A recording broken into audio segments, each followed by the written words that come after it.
They laughed so hard I thought one of them might choke, the kind of laughter that's not just amusement, but something cruel wrapped in layers of delight, the kind that cuts deep because it's directed at you. It was my 80th birthday party, or what was supposed to be a celebration of my life, a milestone reached with dignity and grace, but instead it turned into a night I will never forget for all the wrong reasons. The room was bright with warm yellow lights, the scent of fresh flowers mingling with the aroma of candles burning softly on the wooden table, set with delicate china and the best linens I still had tucked away for occasions like this. I had spent days preparing the guest list, baking my famous lemon cake and selecting just the right words for my toast, something heartfelt, something that spoke of family and the passage of time, of love that stretches over decades.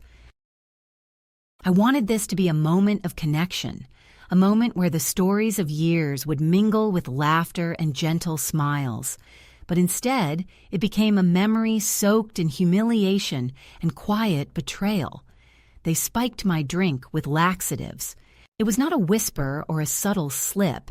It was a deliberate act of cruelty, a joke that echoed through the evening like a bitter note no one wanted to acknowledge.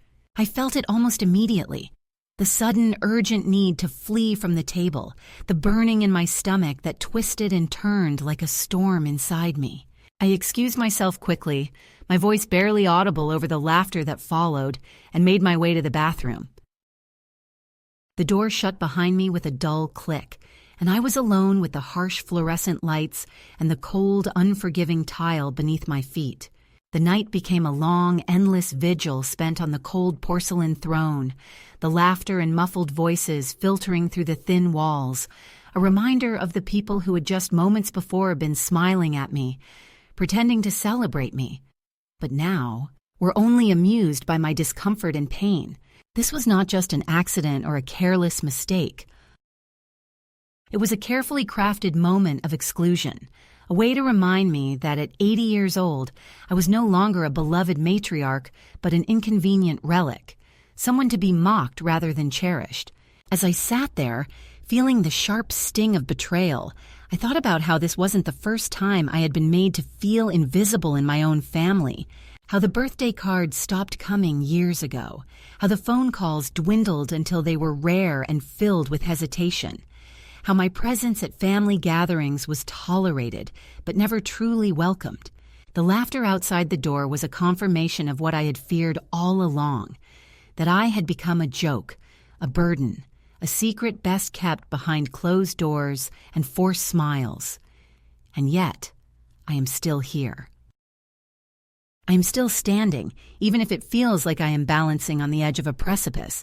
I live alone now, in a small apartment where the windows overlook a quiet street, the kind of place where the sounds of children playing and neighbors chatting are distant and faint.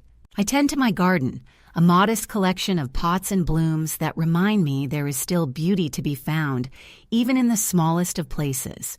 I read books that take me far away from the loneliness, stories of resilience and redemption, hoping to find in them a reflection of the strength I must summon to face each new day. I am an 80-year-old woman who has been quietly humiliated by those who should have loved me most, and yet I have learned that the weight of their cruelty does not have to define me. This story I tell now is not just about the night they spiked my drink, but about the long journey from invisibility to recognition, from silent suffering to quiet rebellion. It is about the moment when the laughter stopped controlling me, and I found a way to respond, not with anger or vengeance, but with the sharpest, most unexpected weapon I could wield. My own voice, my own agency, and yes, a little hot sauce in their toothpaste. Because if they thought I was going to disappear quietly, to wither away into the shadows of their amusement, they were wrong. I am here. I am still here. And I am not done yet. The moment they slipped the laxatives into my drink was not accompanied by any grand announcement or dramatic gesture. It was a quiet, almost casual act, cloaked in the guise of jest and lightheartedness, but beneath it lay a sting sharper than any spoken insult. I remember holding that glass, the cool surface of the crystal trembling slightly in my hand, feeling the warmth of the room and the eyes of my family around me. I had just finished my toast, a speech filled with soft nostalgia and a hope to bridge the widening gaps between us, when one of my grandchildren nudged another and whispered something just loud enough for the youngest adults at the table to catch. Then the giggles began, low at first, then swelling like a tide of mockery that no one attempted to stem. I thought maybe I had misheard, that perhaps it was a coincidence, but the sinking feeling in my stomach told me otherwise. The taste in my mouth shifted suddenly, the edges of the sweet punch turning sour and strange. I tried to smile, to keep the moment light as I took another sip, but the warmth was fleeting and replaced by an uneasy churning deep inside me. It was the kind of sickness that comes not from the body alone, but from the sharp betrayal of those who should have been kindest. The family dinner, which had been filled with polite conversation and forced smiles, dissolved into an undercurrent of cruel amusement. I excused myself quickly, saying I needed some fresh air, but the truth was I was desperate to escape the creeping panic that was twisting my insides with growing urgency. The hallway outside the dining room felt impossibly long and cold, the carpet muffling my footsteps as I hurried to the bathroom, trying to keep my face composed even as the first waves of discomfort began to crash over me. Behind the locked door, the stark white tiles and harsh lighting did nothing to soothe the embarrassment that was settling like a heavy weight on my chest. I was alone, yet painfully exposed. The muffled laughter from the other room felt like it was bouncing off the walls, mocking me from every corner. This was not a moment of careless youth playing a harmless prank. It was an act that marked me as less than human, less than worthy of respect or dignity. They were saying, without words, that I was nothing more than a source of entertainment, an object to be laughed at rather than listened to. I'd spent years nurturing this family, offering my time and my love with quiet consistency, often invisibly, while they grew and flourished around me. I had baked cakes, mended clothes, attended every recital and game, and yet here I was, discarded and degraded in the very home I had helped build. The sharp irony was not lost on me. The party, with its decorations and carefully arranged seating, was supposed to be a testament to my life, a marker of the years I had lived and the wisdom I had gathered. Instead, it became a stage for my humiliation, a memory they would carry with them as a joke at my expense. And yet, in that moment of pain and shock, something inside me shifted. It was not rage, at least not yet, but a profound clarity. I saw clearly how little they valued me, how easily I could be erased from their lives with a cheap trick and a few cruel laughs. The realization was bitter, but it also opened a door to something new, a recognition that if I was going to be treated as a joke, then perhaps I needed to find a way to rewrite the script. The next hours blurred into a haze of discomfort and quiet retreat. The family continued their celebration, their laughter occasionally spilling into the hallway as I remained in the bathroom, trying to compose myself. I thought about how this had become my place, a prisoner in a room too small for my years, locked away like some forgotten relic. When I finally emerged, I avoided the eyes of those who had orchestrated my fall, choosing instead to slip quietly out into the night, the cool air against my skin a balm to the burning humiliation inside. As I walked away from the house that was no longer mine, I felt the weight of years pressing down, the memories of past kindnesses overshadowed by this single act of cruelty. It was a betrayal not just of a night, but of decades of shared history, a breaking of trust that could never be mended with apologies or empty gestures. This was the moment my journey began, not with a sudden outburst or a dramatic confrontation, but with the quiet resolve of a woman who had been pushed too far and found, in the depths of her pain, the strength to stand back up and reclaim her story. I would not be a punchline. I would not disappear into the shadows they had cast around me. This night, this betrayal became the catalyst for everything that followed.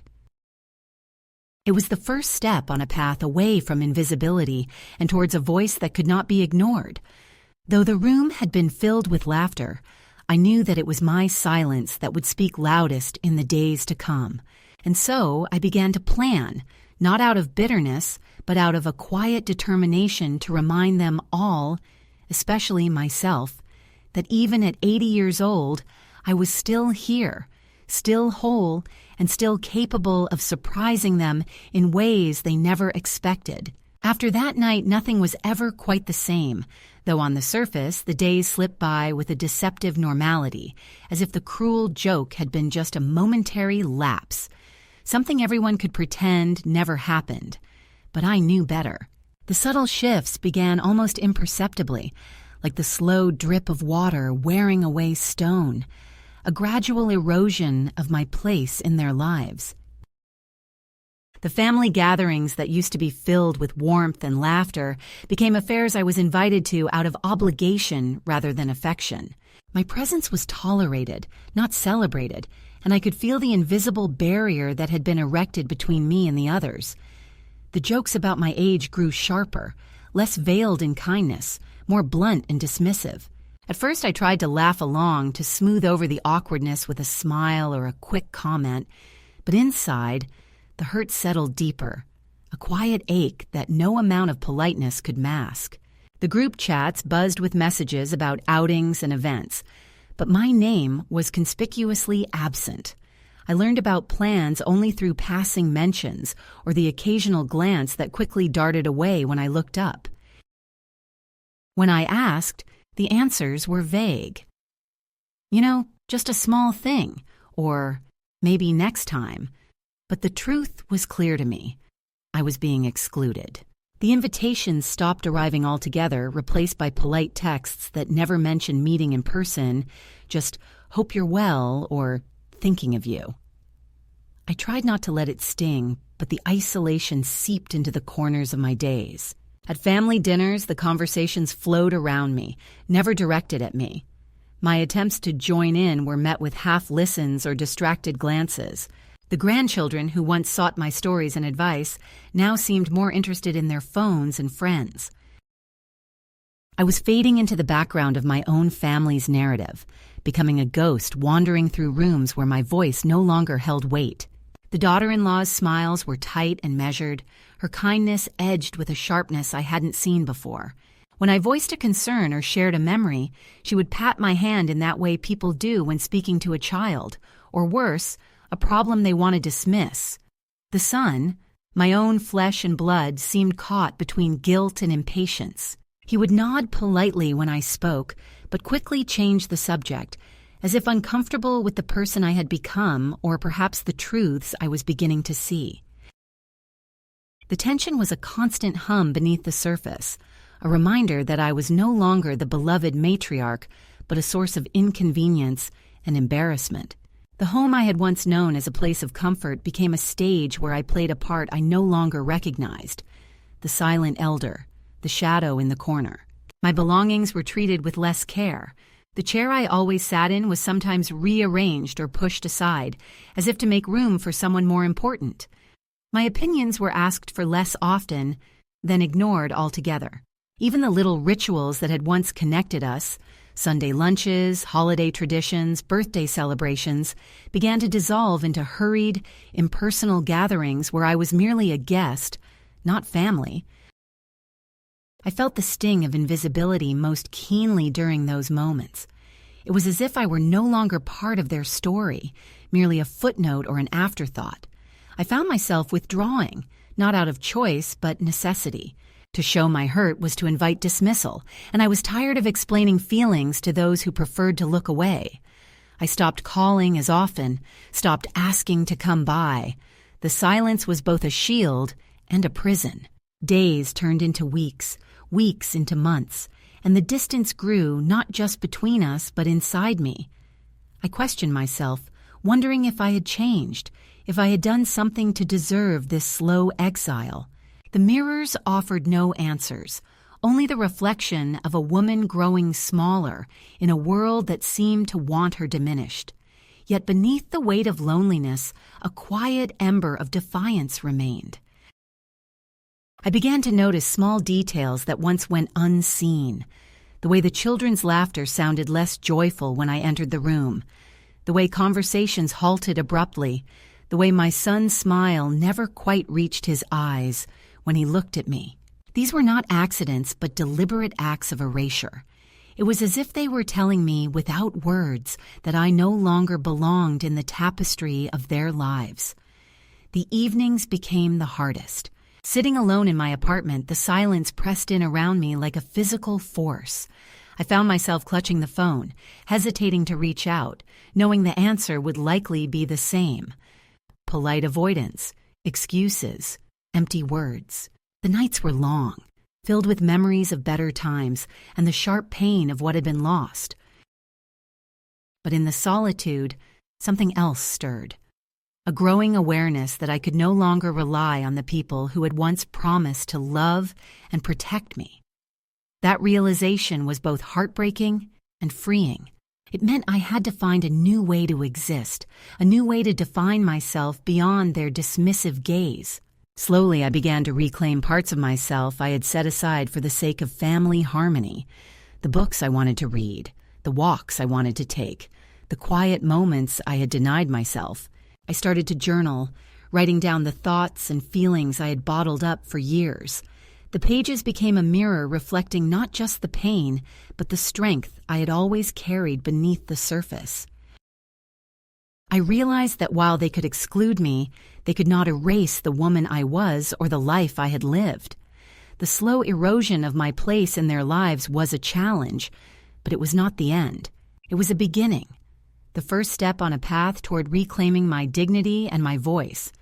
In that quiet struggle, I found a new kind of resilience, one that did not rely on their approval or recognition. I learned to walk with my head held a little higher, even when the world seemed determined to make me small.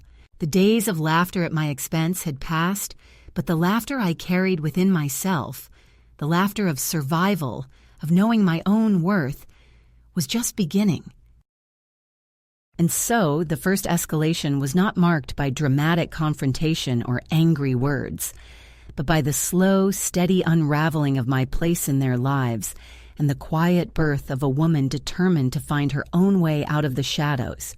There came a day when the silence around me was no longer just an absence of sound, but a space filled with the weight of what had been lost and the possibilities of what might still be found. It was not a sudden epiphany, but a quiet unfolding inside me, a gentle stirring of the soul that began with small, almost imperceptible actions. After months of feeling invisible and unheard, I realized that waiting for them to see me again, to recognize me as the woman I had always been, was a path destined to lead nowhere. The moment I stopped hoping for their acknowledgement, I started noticing the world outside the narrow walls of my exclusion. I found myself walking longer routes during my daily errands, noticing the way sunlight spilled through the leaves of trees, how the air smelled just before rain, and how the rhythm of my own steps could steady my racing thoughts. These walks became my sanctuary, a place where I was not a forgotten grandmother or an overlooked guest, but simply a woman moving through space and time with purpose. At first, these changes were small and tentative. I bought a new journal, a modest notebook with a soft cover, and began writing down fragments of memory, feelings, and reflections that had no audience but my own quiet attention. The pages captured my loneliness, but also my growing strength, the emergence of a voice that was no longer muffled by shame or self-doubt. In those words, I began to reclaim the parts of myself that had been dulled by years of submission and invisibility. One afternoon, I found myself standing before the mirror longer than usual, tracing the lines on my face, the silver strands in my hair, and feeling, for the first time in a long while, a sense of acceptance rather than despair. I realized that I was not just the sum of their dismissals, but a woman who had lived, loved, and endured. The next step came quietly, almost by accident. On a trip to the grocery store, I lingered in the tea aisle, my fingers brushing against familiar boxes of chamomile and Earl Grey. I picked up a tin of my favorite blend, something I had not allowed myself to buy in years because it was not part of the household anymore. As I held it in my hands, a simple, unexpected joy blossomed inside me. This tea was for me, not for anyone else, and that made all the difference. I bought it and carried it home like a small treasure, a symbol of a life I was beginning to reclaim.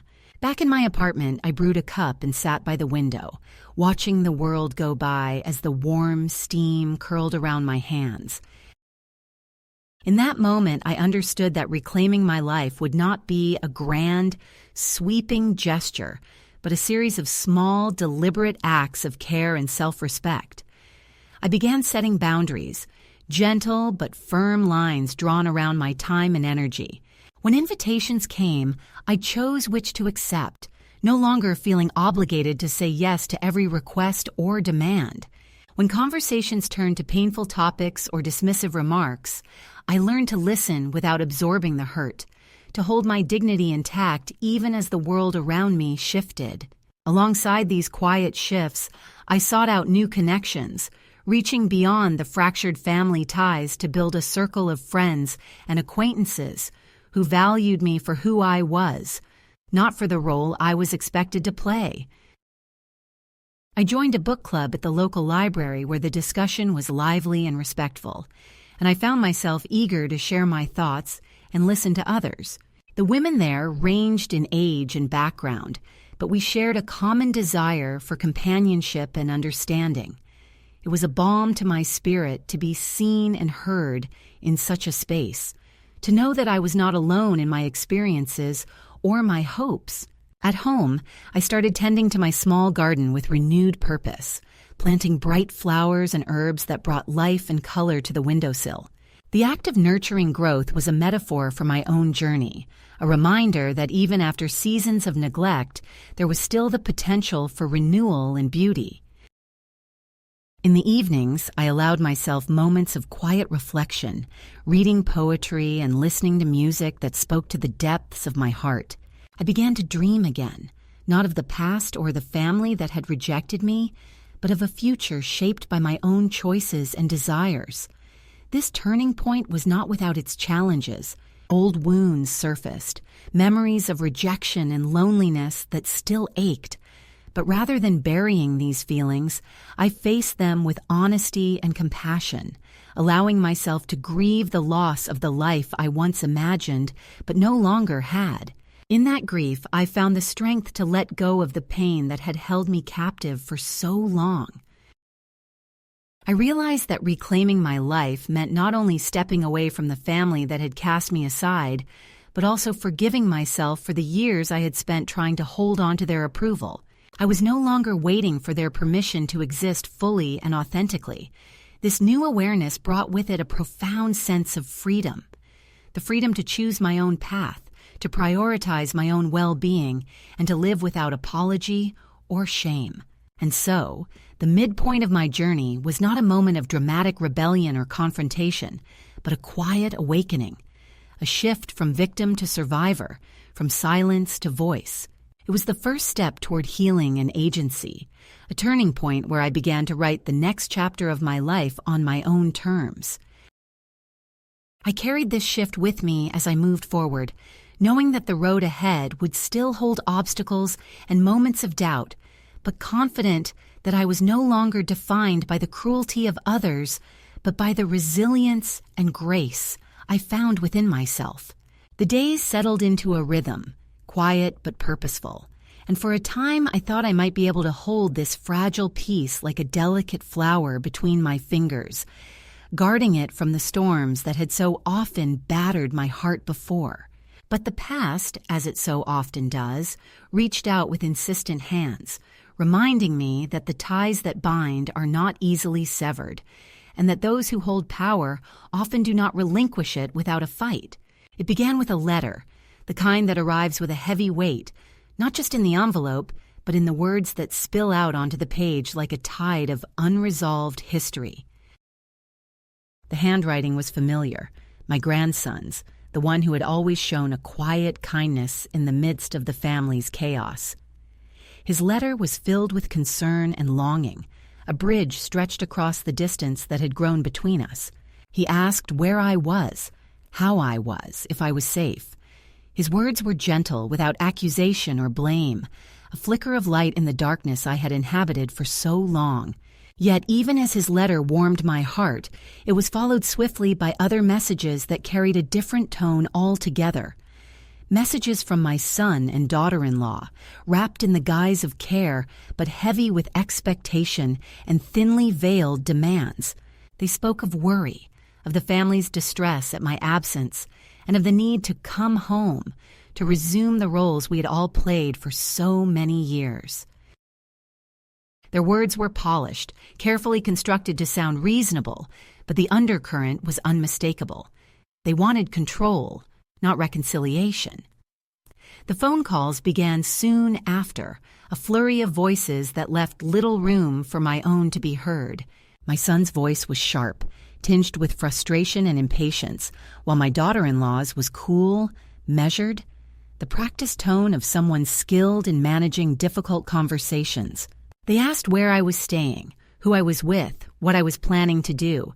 Each question was a thread pulling at the fragile fabric of my newfound independence. I answered as best I could, carefully choosing my words to assert my boundaries without igniting the flames of conflict. But their persistence only grew, a relentless tide of calls and messages that left me feeling cornered and scrutinized. The family's concern was a mask for their need to reassert control, to pull me back into the roles they had assigned long ago. The obedient mother, the dutiful grandmother, the quiet fixture in their lives. I felt their eyes upon me even from afar, a presence that sought to shrink me once more into invisibility. Then came the visit from the lawyer, a man with sharp eyes and a clipped manner who spoke on behalf of my son and daughter-in-law. He arrived at the cafe where I worked mornings, his presence a stark reminder that this was no longer just a family matter, but one entangled with legal and financial implications. He spoke of concerns for my well-being and the need to ensure that I was in a safe environment. His words were careful, almost clinical, but the message was clear. My independence was seen as a problem to be managed. I listened quietly, folding my apron and placing it on the counter with deliberate calm. I told him that I was of sound mind and in a safe place, that I was capable of making my own decisions. I told him there were no next steps unless I chose them, and that any further attempts to interfere would be considered harassment. His eyes flickered with something between surprise and irritation, but he said no more and left. The encounter was a test, a challenge to my autonomy, and I met it with the steady resolve that had been building within me. But the family's attempts to draw me back were not limited to official channels. The daughter-in-law showed up one afternoon at the cafe, her polished appearance and carefully controlled demeanor belying the nervous energy beneath. She spoke of panic and regret, of the mistake that had been made at my birthday party, and of the children's confusion and longing for their grandmother. She presented an envelope with money, a peace offering for the grandson struggling without my presence. I took the envelope not because I wanted what was inside, but because I did not wish to give her the satisfaction of outright refusal. Yet I made it clear that the grandson did not need an intermediary. He knew how to reach me if he wished. Our conversation was tense, layered with unspoken truths and the distance that years of neglect had carved between us. She admitted with a weariness I had never seen before that she had not intended to replace me, only to carve out a space where the family could function without the shadow of the past looming in every room.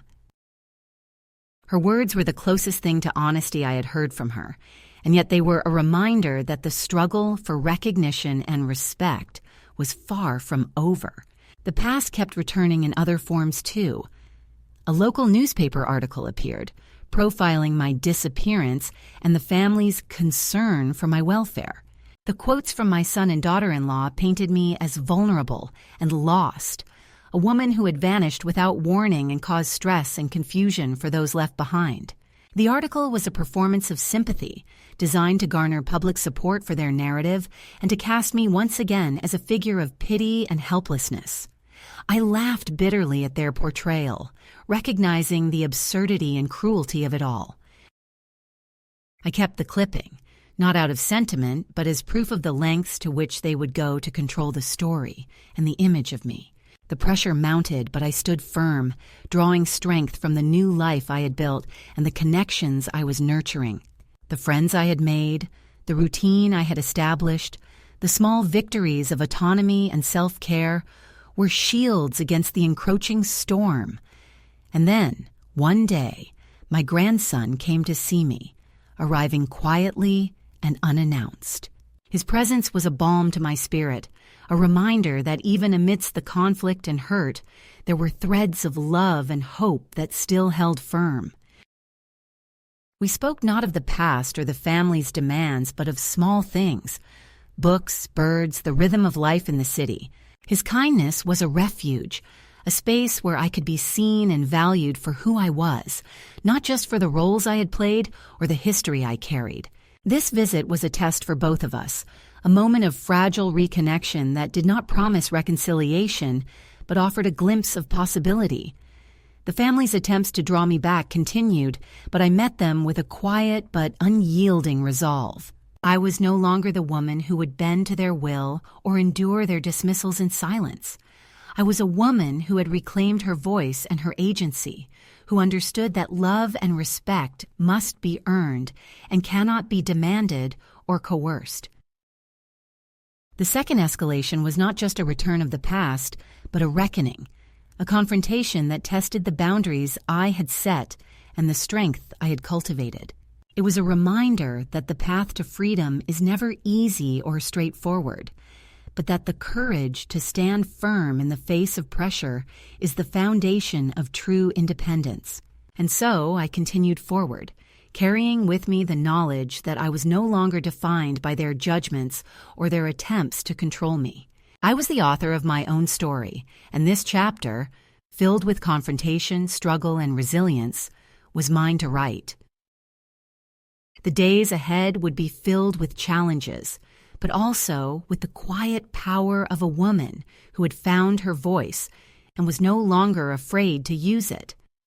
The moment I decided to send the letter, I knew there was no turning back. It was not a gesture born from spite or anger, but from a place of quiet, unyielding clarity, a declaration that the woman I once was, the one who had endured years of dismissal and humiliation, had finally reclaimed her voice and her power.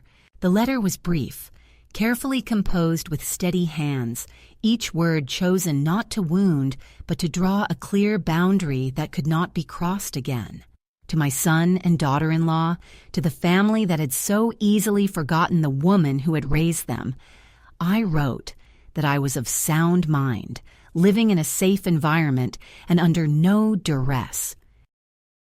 I informed them that any further attempts to control me under the guise of concern would be considered harassment, and that I had retained legal counsel.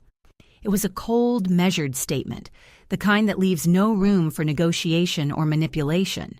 As I folded the letter and slipped it into an envelope, I felt a strange mix of emotions: relief, sorrow, and an unexpected surge of strength. I was severing ties. Yes, but not out of bitterness. It was a final, necessary act of self-preservation. I was telling them, and more importantly myself, that I was done being their shadow, their afterthought, their object of pity or annoyance. That night I sat in my small apartment, the quiet punctuated only by the hum of the city outside and the soft ticking of a clock on the wall. I held a cup of tea, its warmth a comfort against the chill of isolation, and allowed myself to feel the weight of what I had done. This was not just a letter.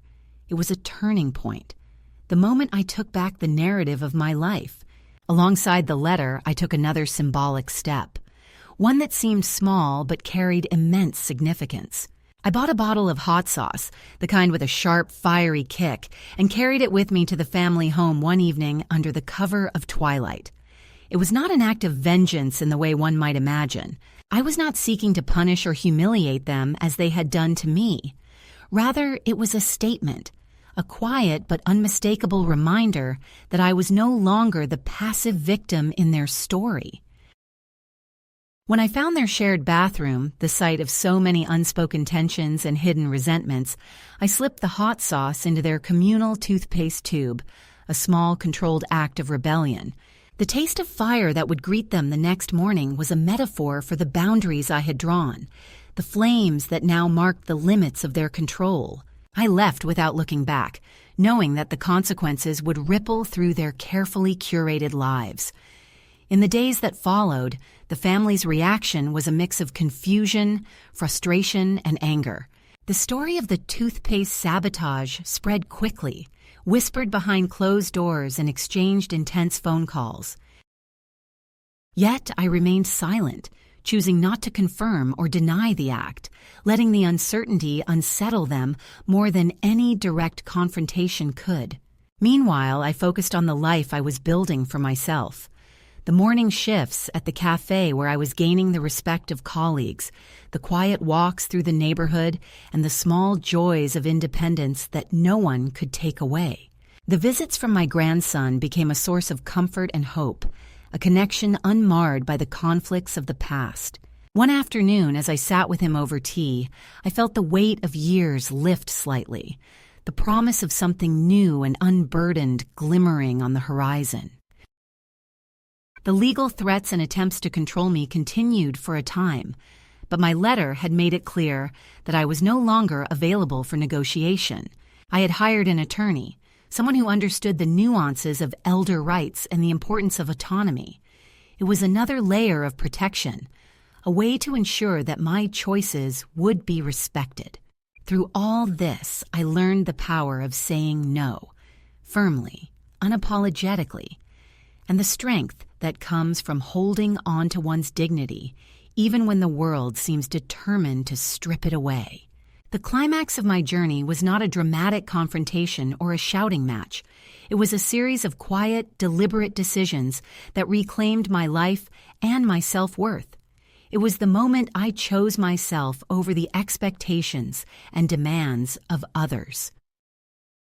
I realized that the power I sought was not in control over others, but in control over my own story, my own body, and my own heart. The act of placing that bottle of hot sauce in their toothpaste was symbolic, yes, but it was also deeply personal. It was a declaration that I would no longer swallow their cruelty or their dismissals, that I could respond with a sharpness of my own, a fire that could not be ignored. In the weeks that followed, I noticed a change in myself as well as in them. I walked taller, spoke clearer, and felt the boundaries I had set reinforcing themselves like invisible armor. The family's attempts to manipulate or guilt me lost their power. I was no longer the woman who crumbled beneath their words. Instead, I was someone who had found the courage to stand firm, to say no, and to live fully on her own terms. And so, the climax was both an ending and a beginning, the closing of a painful chapter and the opening of a new one defined by strength, clarity, and peace. It was proof that even after decades of being overlooked and undervalued, a woman could rise, not with shouts or storms, but with steady, purposeful fire. I was no longer a passive figure in their lives. I was the author of my own fate, and this was my final, irrevocable signature. The days that followed the storm of confrontation settled into a new kind of quiet, one not born of avoidance or resignation, but of peace and clarity. I woke each morning with a sense of calm that had long eluded me, a feeling that I was finally living in the space I had carved out for myself, no longer shrinking beneath the weight of expectations or past wounds. The apartment, once just a shelter from loneliness, became a sanctuary where every corner held a piece of the woman I was rediscovering. I tended to my garden with gentle care, watching the bright nasturtiums bloom against the window pane, fiery, resilient flowers that seemed to echo the fire I had lit within my own heart. The routine of work at the cafe gave me purpose and connection, a place where I was valued not for my past, but for the person I showed up as each day. The friendships I nurtured there were simple but profound, built on mutual respect and shared moments rather than obligation or family history. My grandson's visits remained a source of quiet joy, a reminder that love can endure even when the tides of family loyalty shift and change. Our conversations were gentle and unhurried, filled with small talk and shared silences that spoke volumes more than words ever could. He did not press me for explanations or apologies, and I did not offer them. Instead, we simply existed together in the space we had created, a space of understanding and acceptance that transcended the past. The phone stayed off most days, tucked away like a fragile artifact of a life I had left behind. When I did turn it on, I was met with messages and calls, some from my family, some from others, but I no longer felt the compulsion to respond immediately or at all. I was learning to live on my own terms, with boundaries that protected my peace and nurtured my dignity. Letters came and went, some carefully composed and sent, others written and kept hidden in the drawer like secret prayers or confessions. One evening, I found myself writing a letter not to my family but to myself, a letter filled with words of kindness and affirmation that I needed to hear. I wrote of the strength it had taken to walk away, of the courage to say no, and of the quiet victories that marked each day. I sealed the letter and tucked it into the back of my journal, a talisman against forgetfulness and despair. The years of waiting, hoping, and hiding had given way to a life that was not perfect, but was entirely mine. I was no longer the woman who waited for permission to exist, who shrank beneath the judgment of others or the pain of exclusion. I was a woman who stood tall, whose voice was steady and whose spirit was unbroken. The house of my past, the family that had once been my world, became a distant memory, not a wound reopened, but a story I carried with grace and acceptance. The final letter I sent to the lawyer was a quiet declaration of independence, a legal seal on the freedom I had claimed with my own hands and heart. It was the last formal boundary I set, a clear message that my life was mine to live as I chose, without interference or manipulation.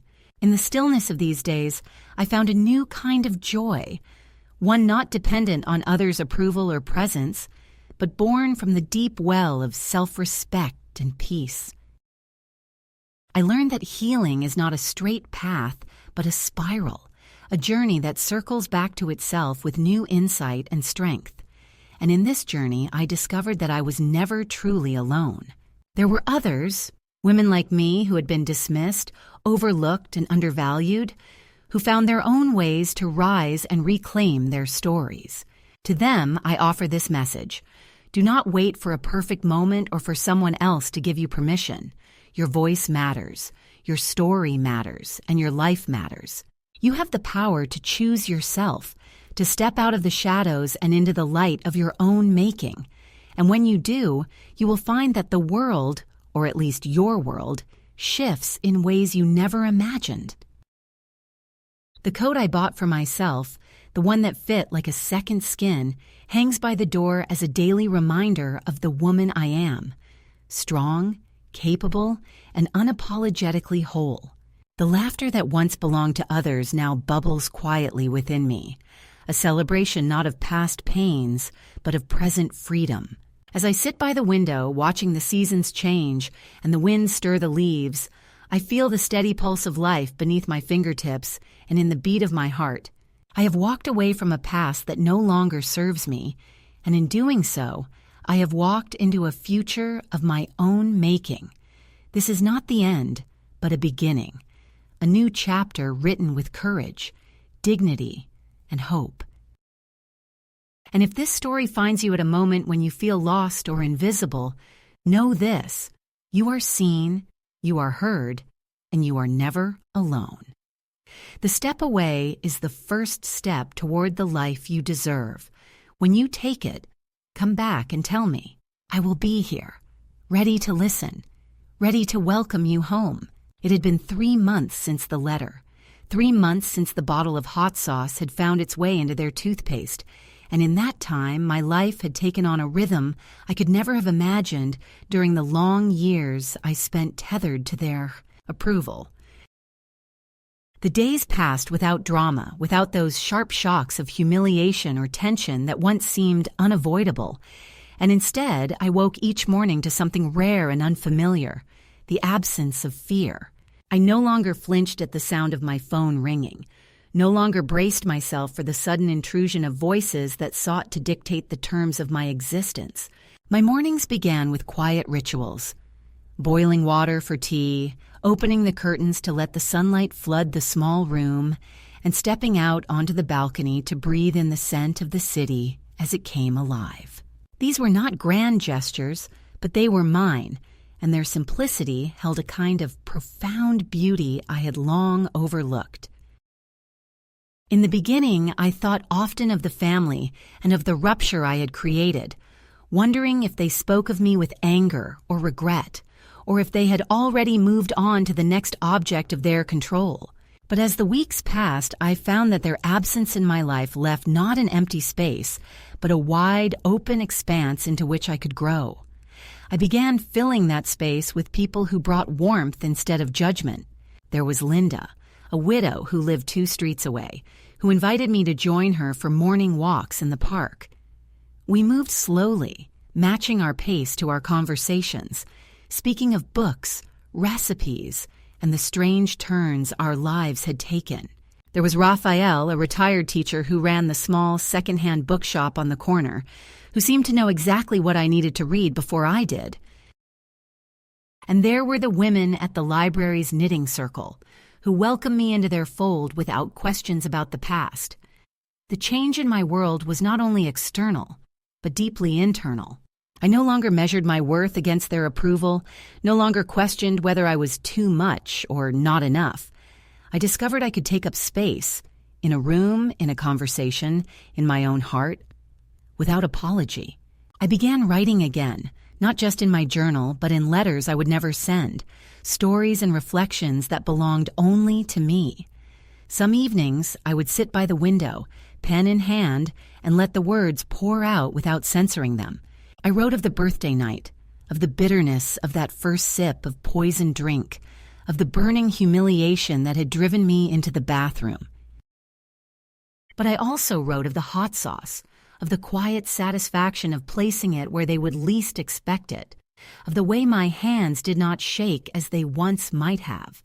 In writing, I found a new kind of release, not of forgiveness, but of ownership over the story. It was during one of these writing sessions that I received a letter from my grandson. This time, it was different. There was no undercurrent of manipulation, no subtle pressure to return. He wrote simply to tell me that he had moved out of his parents' house, that he had found work at a small design firm in another city. He did not ask me to come back or to reopen old wounds. Instead, he told me about the park near his apartment, the little bakery he passed on his way to work, and the stray cat that had adopted him. At the bottom of the letter, he wrote, "You were right to leave. I see that now." I held the paper in my hands for a long time, letting the words sink in, feeling the quiet vindication of being seen, truly seen, by at least one person who mattered. The encounter with the past was not entirely over, of course. There were moments when I caught sight of my daughter-in-law in the grocery store or passed my son's car parked on a street I had once known by heart. Each time, I felt a jolt.